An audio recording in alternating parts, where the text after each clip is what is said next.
Si la défaite 2-1 contre la France, samedi, en quart de finale du mondial 2022, n'a rien de déshonorant, elle renvoie l'Angleterre à son incapacité à aller au bout des grandes compétitions, depuis 66 ans. Les années de douleur depuis le titre mondial 1966, évoquées dans leur hymne officieux et plein d'autodérision, Football's Coming Home, se sont encore allongées avec ce revers cruel à plus d'un titre, tant il s'est joué à peu de choses. Les Sri Lions n'ont absolument pas à rougir, ils ont joué leur jeu et ont dominé la majeure partie, même si la France, rapidement en tête et misant sur la vitesse de ses attaquants, l'a accepté. Alors qu'ils n'avaient jamais été menés au score jusqu'ici dans ce tournoi, ils ont fait preuve de beaucoup de caractère et ont su revenir.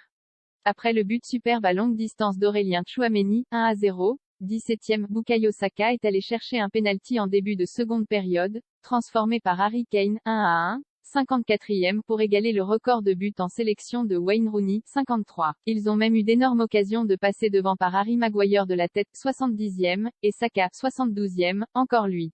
Kane, premier penalty raté et après le deuxième but d'Olivier Giroud, 2-1, 78e, il y a eu ce penalty d'habitude synonyme de but quand Kane les tire, avec ses 85% de réussite dans sa carrière et son 4 quarts jusque-là en Coupe du Monde, qui faisait de lui le meilleur buteur dans cet exercice.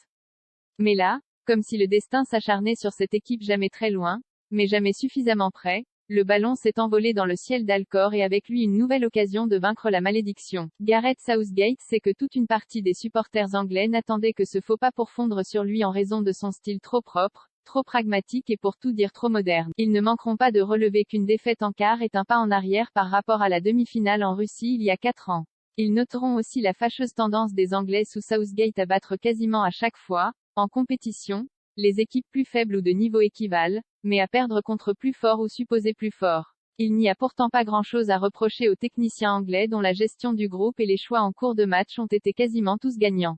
Coaching presque parfait de la confiance accordée à Harry Maguire dès le début de la compétition au remplacement de Mason Mount dans l'entrejeu par Jordan Henderson à partir du match contre les États-Unis, 0-0, en passant par la permutation entre Phil Foden et Marcus Rashford contre le pays de Galles, qui a fait sauter le verrou des Dragons, 3-0.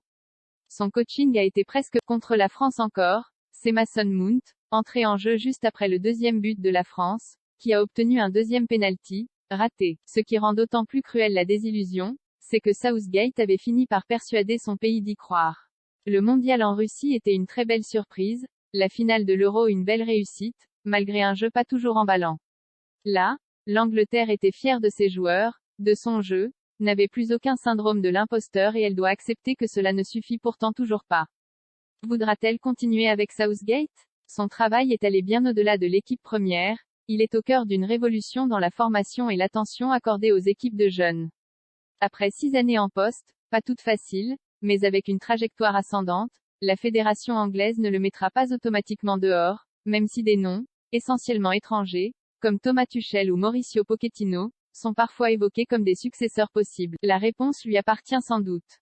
AFP ici Beyrouth 10 décembre 2022.